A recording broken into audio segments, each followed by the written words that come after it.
My question is to the Deputy Prime Minister. Order. Why has the Albanese Labor government rescoped the infantry fighting vehicle program following the Defence Strategic Review? What's been the response, and how does this differ from the actions of former governments? Call to order. The member for Forrest will cease interjecting. Give the call to the Deputy Prime Minister and the Minister for Defence. Well, I thank the member for his question and acknowledge his service in the Australian Army. The government has rescoped the procurement of the next generation of infantry fighting vehicles from 450 down to 129 vehicles. The member for Fisher will cease interjecting. And this is being done in line with a recommendation of the Defence Strategic Review, and the process for managing the manufacture of those vehicles will now be handled by the Minister for Defence Industry. Now, this is obviously a difficult decision, and there are many who disagree with it, including apparently those opposite. But no one is suggesting that Australia's principal threat is an invasion of the continent.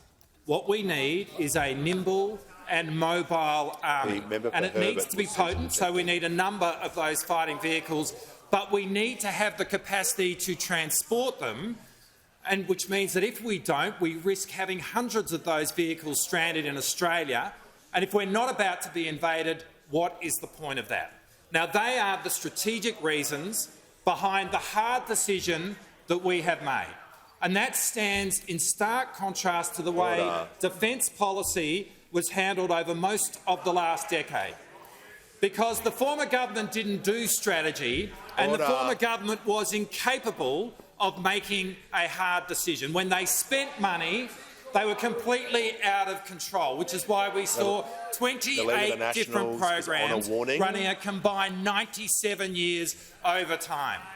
When there was a capability problem, the way they did business was through the bizarre mechanism of making announcements with nothing behind them, meaning there wasn't a dollar behind 1/4 of what defence needed to purchase. The only pressure those opposite responded to was political pressure, which is why we saw the unedifying spectacle of Australia's future submarine capability being tossed around the former government's party room in the empty chair challenge on Prime Minister Abbott. It's why they were in and out of a subs deal with Japan, in and out of a deal with France. It was only ever about the politics, which is why it is wholly unsurprising that the former government sunk to the depths of trying to use the Defence Force to raise money for the Liberal Party.